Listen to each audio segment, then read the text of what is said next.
E aí, Breno? Breno, Anthony, Natália. E é isso aí. Para vocês entrarem aí, para a gente começar a nossa aula. Mas eu acho que é só vocês mesmo aí. Vamos lá. Deixa eu voltar. Então agora, gente, nós vamos falar de grau. Não, é esse aqui, equilíbrio iônico. Vamos o objetivo de Lecha-Atelier, já começar com equilíbrio iônico. Então agora é isso mesmo, equilíbrio iônico. Deixa eu colocar meu slide aqui. Eu vou fazer, a semana que vem, eu vou fazer alguns exercícios com vocês do Enem de equilíbrio químico, né? Para mostrar para vocês alguns detalles, né? Eu acredito que eu devo terminar equilíbrio químico a semana que vem. Depois eu faço alguns exercícios, porque o nível de complexidade de algumas questões são elevados, aí eu preciso fazer algumas questões com vocês do Enem. Eu mando a lista, mas mesmo assim eu vou fazer algumas, tá? E aí, depois de equilíbrio químico, cara, eu não lembro mais o que é, bicho. Acho que equilíbrio químico, deixa eu... Hã? Eu não lembro mais o que é depois de equilíbrio Não é químico. eletro, não? É eletro, isso aí, eletroquímica. Depois de equilíbrio químico é eletro. Olha, nossa físico-química chega no final, que depois de eletroquímica vem radioatividade, aí acabou. Aí é orgânica. Olha, rapaz, vai acabar o conteúdo de química, hein? Algo que eu achei que não iríamos acabar, hein? Orgânica, eu acho que a gente consegue evoluir numa velocidade até boa. Não sei como é que vocês estão em orgânica. Né? Não sei. O que garra de orgânica, na boa, é nomenclatura, que não cai no Enem. Né? Não cai muito nomenclatura dos outros. É o que vai garrar em orgânica é a nomenclatura. Se eu tiver que ficar muito preso à nomenclatura, né? Aí vai agarrar. Agora, se eu abordar o geralzão para vocês de nomenclatura, vocês irem lá, exercício, e não tiverem dúvida de nomenclatura, a gente não vai agarrar. Porque nomenclatura é algo que a gente fica muitas regrinhas, não tem? Então a gente fica, pô, imagine eu falar nomenclatura de, sei lá, 10, 12 funções. Hidrocarbonetos, depois álcool, depois éter, éster, aldeído, cetona, ácido carboxílico, amina, amida, nitrocomposto, composto de Grignard, mas fazer fenol. Só de hidrocarbonetos tem um monte de coisa, né? Hidrocarbonetos de cadeias normais, cadeia ramificada, hidrocarbonetos de cadeia fechada, hidrocarbonetos aromáticos. Então, quer dizer que tem vários detalhes de nomenclatura aí. Então, se eu gastar tempo com isso, a gente não sobra tempo para aquele gráfico que eu mostrei para vocês, que é as reações orgânicas. Então, a gente tem que ter atenção com isso. O que vocês conseguem fazer? Eu dou uma e vocês conseguem por si só fazer os exercícios que eu vou mandar para vocês, se tiver que ficar voltando, fudeu. Aí já era. Aí fudeu o negócio. Porque é muita coisa, gente. É muita coisa. E acho que eu tenho 4 questões de nomenclatura de hidrocarbonetos, tá? Gente, equilíbrio iônico. Nós já falamos o que é um sistema, uma equação iônica. No caso da equação iônica, aparece quem? Íon. Então, vai ter espécies químicas eletricamente carregadas. Se essas espécies químicas eletricamente carregadas estão acontecendo em um processo reversível, esse processo reversível ele tende ao equilíbrio. Então, esse processo reversível tende a ter as velocidades das reações diretas igual à velocidade da reação inversa. Então, se isso tende ao equilíbrio, isso pode ser alterado também segundo o princípio de Le-Chatelier. Então, o equilíbrio iônico nada mais é do que uma parte do que nós já sabemos. Né? Então, é muito importante para a gente que dentro do equilíbrio iônico, eu vou chamar de constante iônica do equilíbrio, que é para chamar de KI. Depois a gente vai ver que esse KI vai virar um KA, vai virar um KB, mas calma, a gente vai chegar lá. Só que os compostos iônicos, eles não sofrem uma ionização, não é todos que sofrem uma ionização completa. Não é todo composto ser, né, ao ter contato com a água, vai se ionizar por completo, vai ter uma ionização 100%. Então, há necessidade. E eu nem estou preocupado. Na realidade, no equilíbrio iônico, a gente não está nem preocupado com essa ionização completa, porque se essa ionização for completa, ela ocorre só em um sentido. Eu estou preocupado com aquelas ionizações baixas, que aí ela acontece nos dois sentidos. E é esse. Então, normalmente, no equilíbrio químico, nós trabalhamos com substâncias que têm baixo grau de ionização. Normalmente, menor ou igual a 5%. Porque os maiores que isso, para a gente não interessa aqui, porque essas reações tendem a ser irreversíveis. Se eu aumento muito o grau de ionização dessa espécie iônica, ela passa a ser irreversível. Por exemplo, cloreto de sódio. O cloreto de sódio vai sofrer ionização completa. Então, é um processo irreversível. Ele não vai voltar, vai ficar indo e voltando. Não vai acontecer isso. Então, a gente sempre vai estar utilizando substâncias com baixo. Então, para eu entender primeiro também o que é essa constante de ionização, eu preciso entender também o que é grau de ionização. E é isso. O grau de ionização, na realidade, é uma razão, né? Uma razão entre o número de mols que foram ionizados dividido iniciais colocado nessa solução. Lembrando que eu estou trabalhando sempre com uma solução aquosa. Tá? É o nosso padrão para a gente poder estudar isso aqui. É muito comum a gente multiplicar isso aqui por 100. Por que, professor, multiplicar por 100? Para esse meu grau de ionização se transformar, já que ele é adimensional, se transformar em uma porcentagem. Então, eu vou dividir o número de mols ionizados pelo número de mols iniciais. Eu vou obter um valor, né? Um valor, 0, alguma coisa, e eu vou multiplicar esse valor, essa razão, por 100, e aí eu vou transformar isso em porcentagem. Então, eu vou ter 1%, 2%, 5%, 10 elevado a menos 3%, eu vou ter em qualquer valor. 80%, 80%. Tá? Então, vamos entender, eu estou chamando de constante de ionização, mas nesse caso está acontecendo uma dissociação. Mas a gente não faz essa diferença, a gente chama tudo constante de ionização.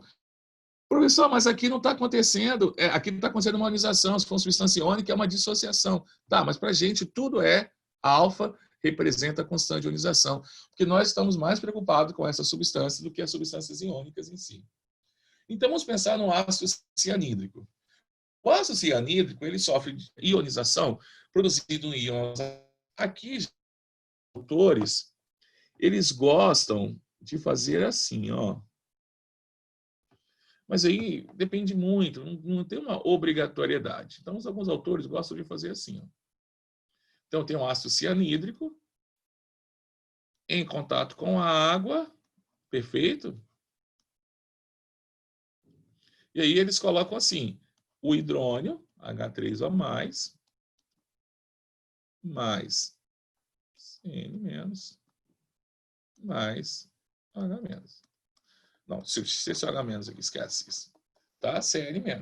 O H2O, o hidrogênio aqui, ele entrou na molécula da água e formou o hidrônio. Tá claro isso para vocês? Então, alguns autores escrevem assim. Eu vou escrever assim. Já que essa água aqui é o meu solvente, não vai participar do meu equilíbrio, então quer dizer que eu não vou usar ela. Eu vou usar sempre assim, ó, o ácido e o processo dele de ionização. De ionização. Tranquilo? Para essa reação. A minha constante de ionização seria a concentração dos produtos dividido pela concentração dos meus reagentes. Isso seria o cálculo da minha constante de equilíbrio para ionização. Show? Se eu fosse fazer o alfa, eu ia pegar assim, ó, o alfa. Qual foi o número de mols ionizados? Então, quantos mols ionizados do HCN eu tive? E como é que eu posso saber isso? Concorda que a relação aqui é de 1 para 1? Então, por exemplo, suponhamos que eu coloquei 5 mols desse cara aqui. E eu fui lá na minha solução, né, sei lá, olhei o pH, medi a concentração, sei lá, usei alguma ferramenta para medir quantos íons H+ tem aqui. Suponhamos que eu tenha 1 mol. Então, quer dizer que se a relação é de 1 para 1, se eu só produzir 1 mol de H+, então quer dizer que meu número de mols de ionizado ácido cianídrico foi 1 mol. Só que quantos mols eu tinha? 5. Desses 5, só um ionizou, porque só um formou lá o H+. Então, qual é o meu grau de ionização para esse cara? 0,2. Se eu multiplicar por 100, eu vou obter 20%.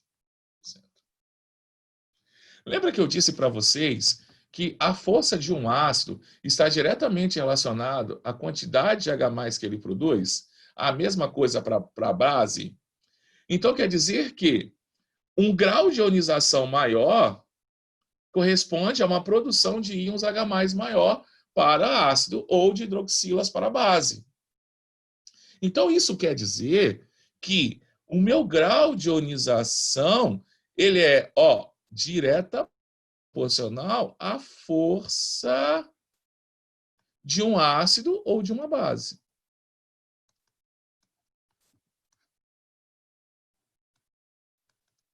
Quanto maior o grau de ionização, mais forte será esse ácido ou mais forte será essa base, dependendo do que eu estou tratando. Porque maior grau de ionização, maior será a concentração de íons H+ ou hidroxilas, ácido e base, respectivamente. Tranquilo? Então vamos continuar. Suponhamos que eu tivesse 3 substâncias, X, Y, Z, e são 3 ácidos que, quando dissolvidos em um mesmo volume de água, a uma mesma temperatura, comportam de acordo com a tabela. O ácido X, eu dissolvi 20 mols e desses 20, 2 foram ionizados. Do ácido Y, eu dissolvi 10 mols e desses 10 mols, 7 foram ionizados. Do ácido Z, eu dissolvi 5 mols e desses somente 1 foi ionizado. Analise as afirmações considerando os 3 ácidos. Aí ele fala, o X representa o mais forte, Z representa o mais fraco, Y representa o maior grau de ionização. Então, a gente precisa saber calcular o grau de ionização. Gente, isso não será cobrado assim no Enem para vocês. A gente está criando formando uma base para que eu possa entender depois as questões mais complexas. Então, aqui eu estou formando a base de vocês. Eu estou estruturando essa base. Tranquilo? Então, vamos lá. O grau de ionização é o número de mols ionizados dividido pelo número de mols iniciais. Vou fazer isso para os 3 ácidos. Então, fazendo isso para o X, para o Y e para o Z. Para o X, é 2 dividido por 20, que eu vou obter 0,10, ou, se preferirem, 10%. Ácido Y, 7 sobre 10, eu vou encontrar 0,7, ou seja, 70%. Para o Z, 1 sobre 5, eu vou encontrar 0,20, eu vou encontrar 20%. Então, a partir daqui, eu já sei que o mais forte é o Y e que o mais fraco é o X. Então, A1, X representa o mais forte? Não, ele é o mais fraco. Z representa o mais fraco? Não, o mais fraco é o X. 3. Y representa o maior grau de ionização? Sim, 70% correto.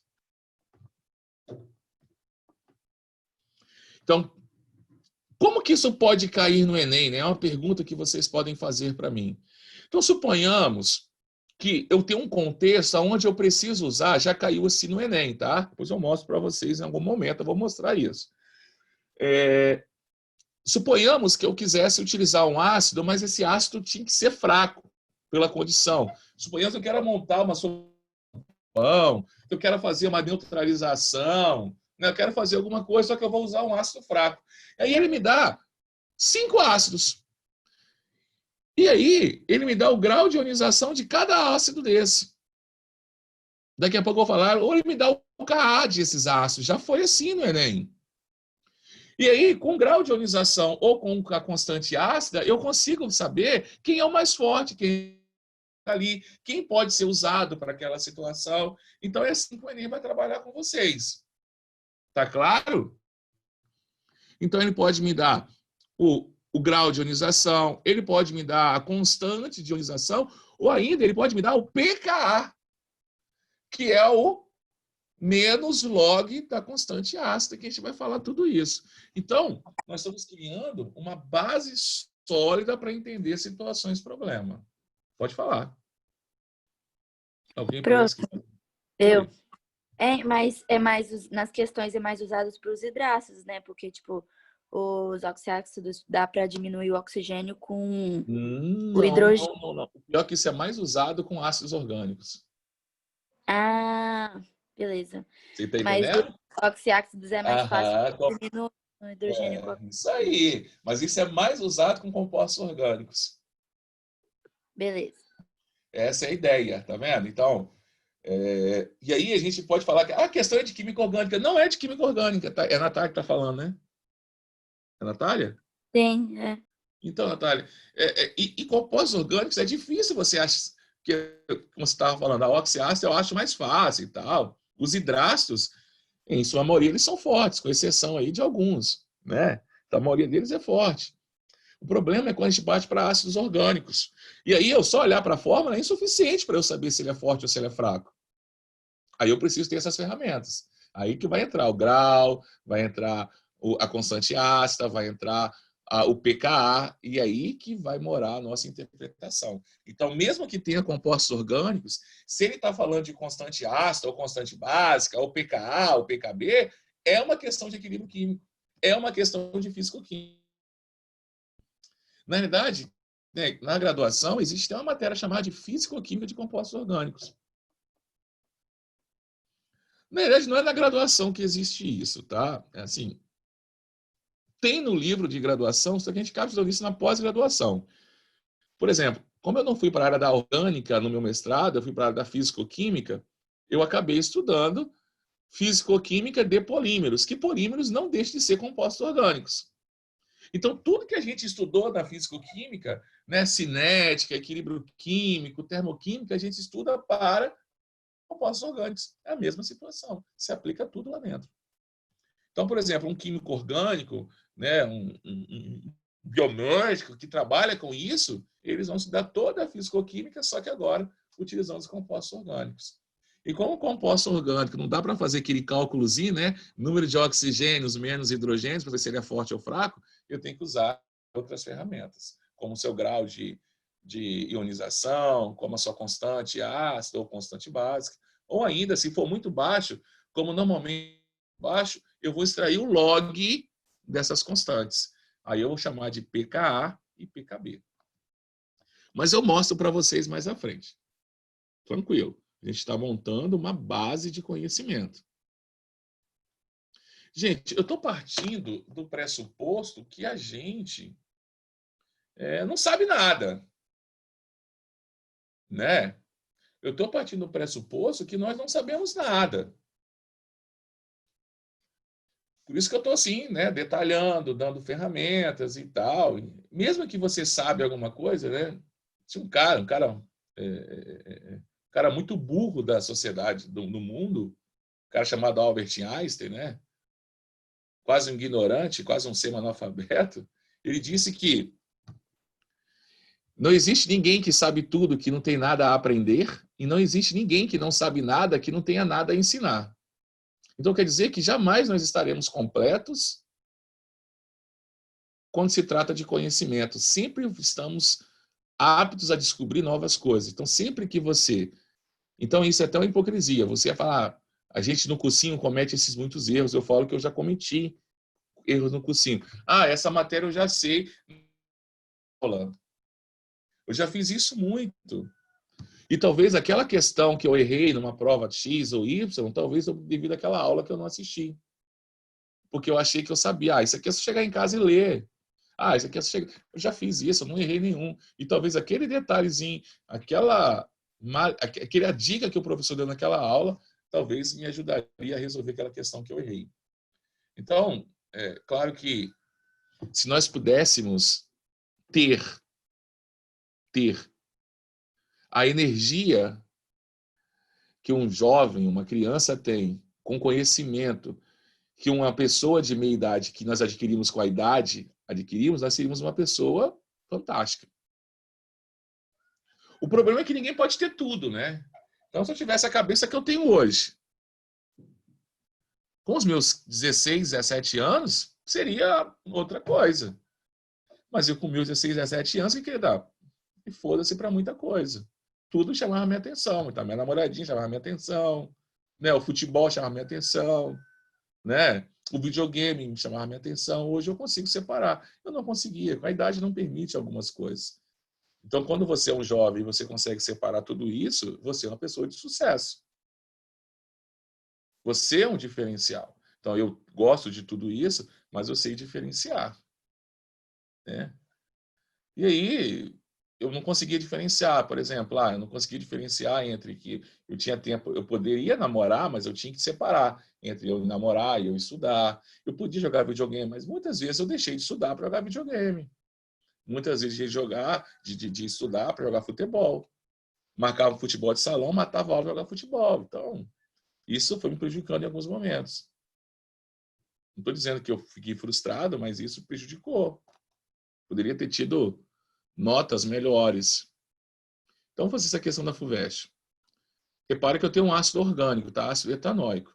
A reação do ácido etanóico forma assim. Então, H+, mais, né, o radical acetato. Eu posso chamar de ácido etanóico, mas o nome comercial dele é ácido acético. E aí ele vai formar acetato e H+. Na amostra do vinagre, foi diluída em água até se obter uma solução de concentração de íons H+, igual a 1 vezes 10 a menos 3. Nesta solução, as concentrações em mol por litro do íon acetato e do ácido acético são, respectivamente, na ordem de... Como que eu vou fazer isso? Primeira coisa, vocês estão percebendo aqui que na minha reação... Cadê meu pincel? Vou pegar uma amarela aqui para a gente poder entender. Gente, agora nós estamos aumentando o nosso nível vagarosamente, tá? A gente começa a estudar equilíbrio iônico, a gente começa a estudar hidrólise salina, começa a estudar pH, nosso nível vai aumentando, tá? Cada vez mais aumentando o nosso grau de complexidade. Repare que a minha solução é de 1 para 1. Perfeito? É de 1 para 1. E olha só essa constante ácida. A gente pergunta, professor, para que essa constante ácida? Nós já sabemos... Já antecipei, né? Ka, constante ácida, Kb, constante básica. Essa constante ácida nada mais é do que a constante de equilíbrio para essa reação. Já que se trata de um ácido, eu não vou chamar Kc, eu vou chamar Ka. Mas Ka e Kb nada mais é do que um próprio Kc. O próprio Kc, só que agora eu vou dar um nomezinho especial para ele.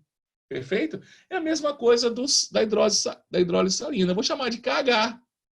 Nada mais é do que o Kc. Só que lá, quando se trata de hidrólise salina, eu vou usar o KH. Claro que eu vou ter que ter alguns detalhezinhos ali de calçal, sal de ácido e base forte. A gente vai chegar lá daqui a pouquinho. Então, vamos continuar.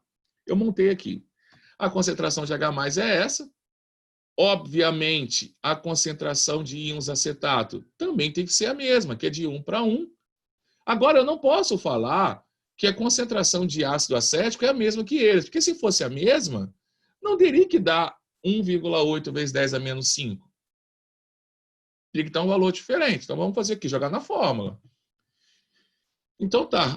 Meu Ka é igual à concentração dos meus produtos, então a concentração de H+, vezes a concentração de acetato, dividido pela concentração de ácido acético. Eu já tenho os dois em cima, já tenho a minha constante ácida, e agora eu vou descobrir o meu de baixo. Então, agora eu vou substituir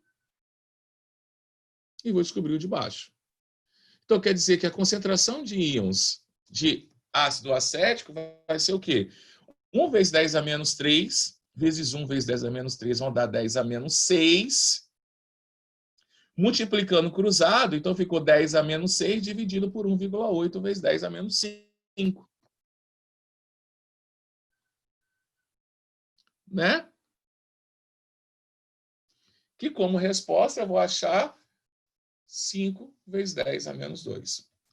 Claro, olha só, gente, ó, eu aproximei, tá? Porque eu dividi 1 vezes 10 a menos 6 por 1,8 vezes 10 a menos 5. Então, eu dividi 1 por 1,8. Então, dividido 1 por 1,8, como eu olho aqui, está todo mundo inteiro, né? Está todo mundo inteiro aqui, tá vendo? Não tem nenhum. Então, eu aproximei esse cara aqui para 2. Então, 1 dividido por 2 é 0,5. Na verdade, aqui vai dar 0,4 alguma coisa. Então, aproximadamente para 0,5.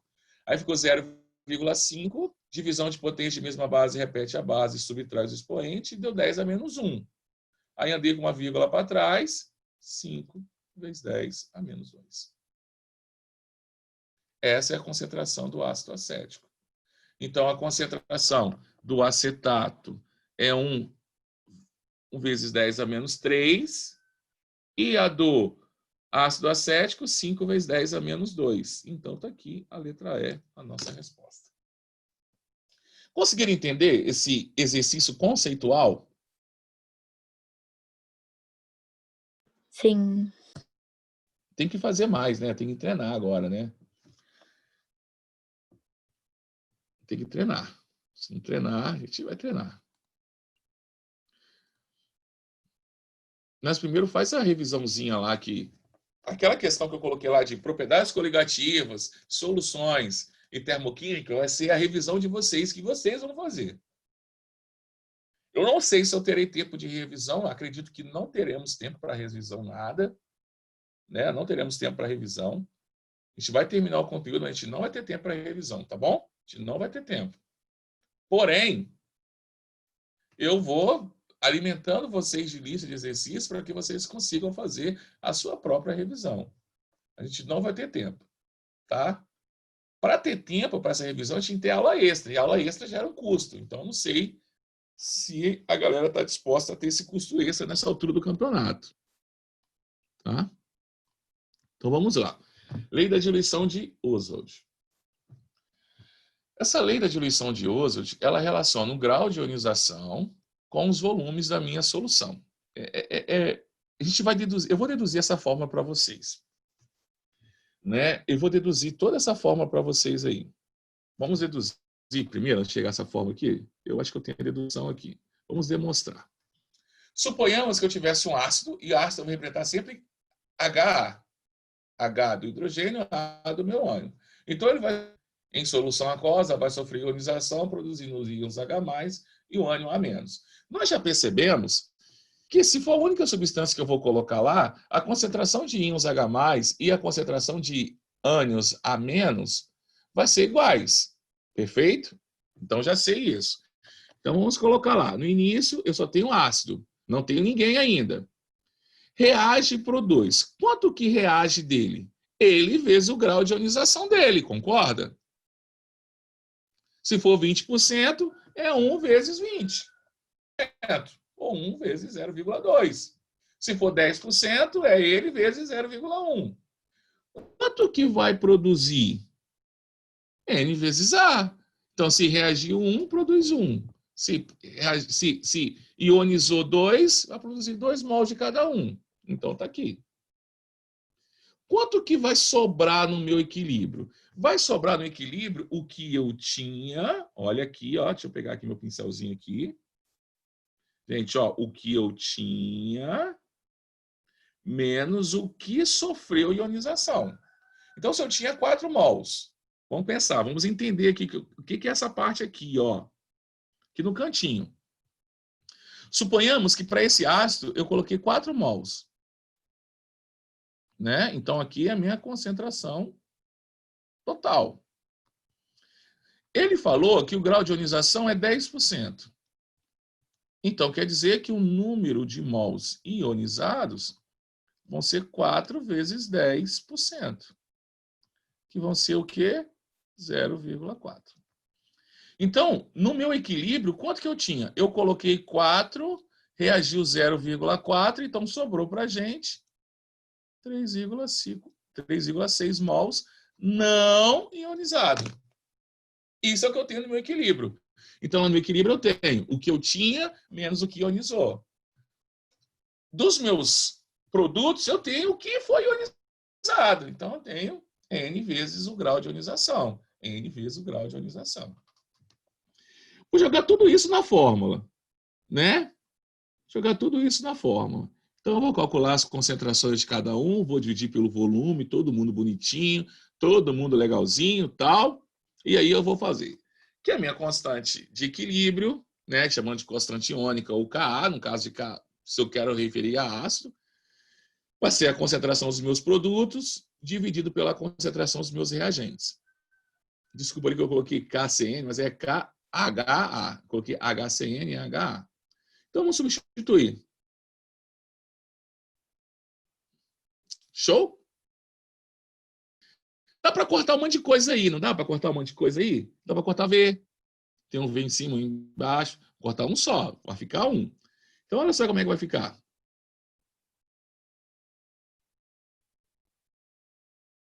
Show? Eu repeti a primeira e multipliquei pelo inverso da segunda. Tranquilo para gente? Vamos lá. Ó, número de mols dividido pelo volume é o que nós chamamos de molaridade. Então, subtém aquele Mzinho que eu fiz ali, eu não consegui colocar esse símbolo aqui. É a concentração mol por litro. Tá? Então, ó, isso vezes isso dividido por isso dividido por isso aqui, ó, é a molaridade. Tá? Eu consigo cortar esse N com esse N. Eu consigo cortar, né? Assim como eu cortar esse V com esse V. Então, o que sobrou? A molaridade, sobrou ó, o grau de ionização ao quadrado, dividido por 1 menos alfa. Alfa é o grau de ionização. Show? Então, toda aquela fórmula que nós fizemos foi para chegar a isso aqui. Claro, gente, que eu estou trabalhando para um mono. Se eu daria certo também para estar trabalhando com a monobase.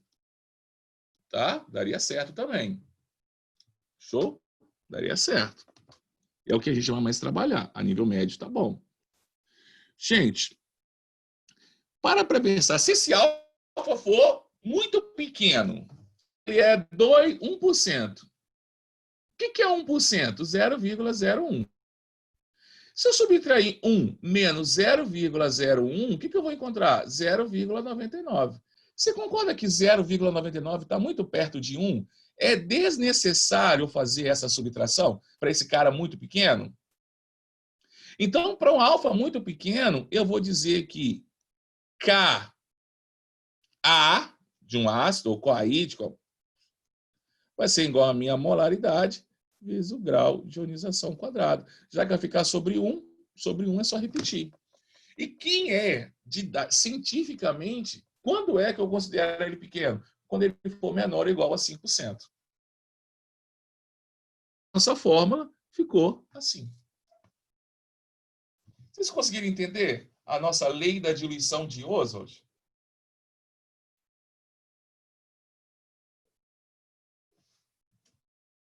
Já viram isso, já? O Anthony provavelmente vai falar que ele já viu. Eu sei que ele já viu. Né?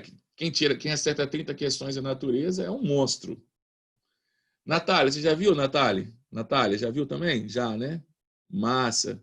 Bívia. Cadê o... que tem mais aqui? Tem o Breno. Breno, você já viu isso, Breno? Fala comigo.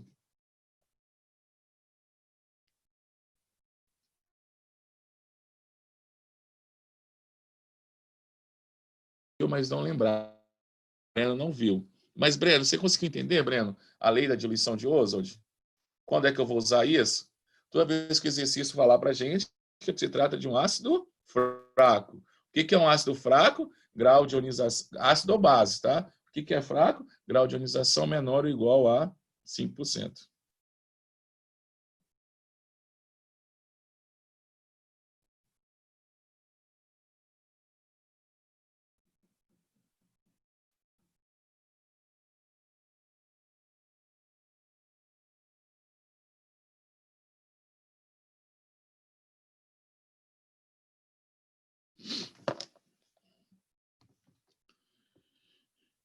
Eu vou mostrar para vocês um exercício. Gente, esses exercícios que eu coloco no meu slide são exercícios conceituais.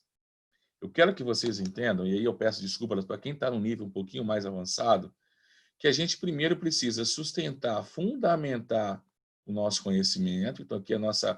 Primeiro eu vou abordar para vocês a teoria. Depois, eu vou colocar para vocês a parte matemática, eu estou falando dentro de físico-química, tá? Foi o que eu coloquei agora. Agora eu vou fundamentar esses dois, então vou dar uma fundamentação, né? Depois que a gente fundamentou, a gente vai partir para questões de nível nível médio, nível complexo. Eu preciso passar por essas etapas. O que é essa fundamentação? É eu juntar a teoria com a matemática em questões mais básicas e mais fundamentais, sem eu precisar viajar muito, sem eu precisar jogar muitas coisas dentro. Aí depois nós vamos para o nosso Enem. Eu sei que muitos de vocês estão ansiosos para sair daqui e vir para cá, mas eu preciso subir esse degrau com vocês, gente. É necessário. Então, olha só o que eu tenho. Uma solução 0,1 mol por litro de um monoácido está 4% ionizado. A constante de ionização desse ácido é...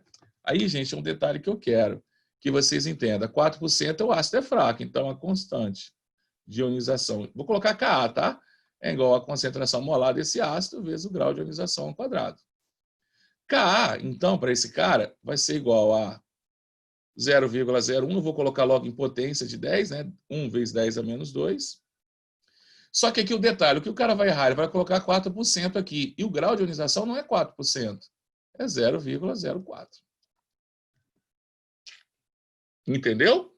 E 0,04, o que é? 4 vezes 10 a menos 2. Então, quer dizer que eu tenho 4 vezes 10 a menos 2 ao quadrado. Essas conversões de unidades essas conversões de valores numéricos é extremamente importante, porque senão você vai ter dificuldade para fazer. Você vai se confundir. 0,4 vezes 0,4 é muito mais difícil que pegar 4 ao quadrado. Então, ficou o que aqui? Constante ácida vai ser igual a 1 vezes 10 a menos 2, vezes 16 vezes 10 a menos 4. Multiplicação de potência, repete a base e multiplica os expoentes. Então, o que sobrou para a gente aqui? A minha constante ácida vai ser 16, multiplicação de potência de mesma base, repete a base e soma os expoentes, menos 6. Não está em notação científica, anda uma casa para a esquerda, então ficou 1,6 vezes 10 a menos 5. Essa é a constante ácida para esse cara. Eu estou aplicando a lei da diluição.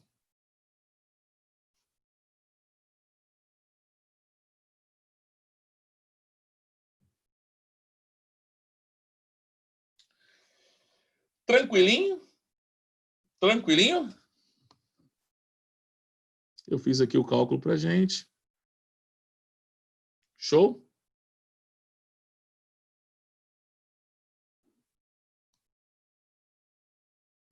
Aqui é só repetição. Vocês entenderam o anterior? Fala para mim se vocês entenderam o anterior. Entendeu? Beleza. Então, eu vou nem fazer essa aqui, tá? É a mesma situação. Só troco o que eu estou pedindo. Ó, agora eu estou só trocando. Eu dou uma coisa e dou outra e quero que... É só brincar matematicamente. Na segunda série eu faço isso. Né? A gente fica brincando com valores numéricos para treinar a parte matemática.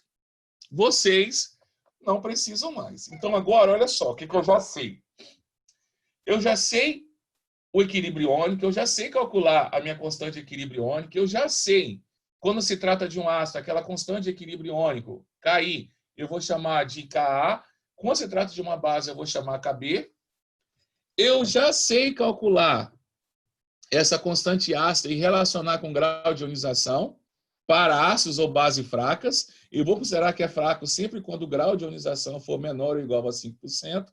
E agora a gente começa a falar de pH e POH. Mas isso é papo para outra semana. Galera, muito obrigado pela participação de vocês. Muito obrigado mesmo. Cara, estamos aí encerrando mais uma semana de muita aula. Nós tivemos nessa semana 6 aulas comigo, né? Aula ainda EAD, né? Pauleira aí. Eu gostaria que vocês tentassem fazer aquelas listas que eu enviei para vocês. Em caso de qualquer dificuldade, a partir da segunda-feira pode mandar mensagem. Hoje à tarde pode também. Final de semana não, né? Final de semana deixa para segunda a sexta. Em qualquer horário, de segunda a sexta, vocês podem mandar mensagem que a gente vai discutir isso aí. Tá ótimo? Alguma pergunta da matéria de hoje? Se vocês não tiverem nenhuma pergunta, um ótimo final de semana para vocês, um bom descanso, né? Façam as listas, anotem as dúvidas, me pergunte se necessário. Um abraço. Fui.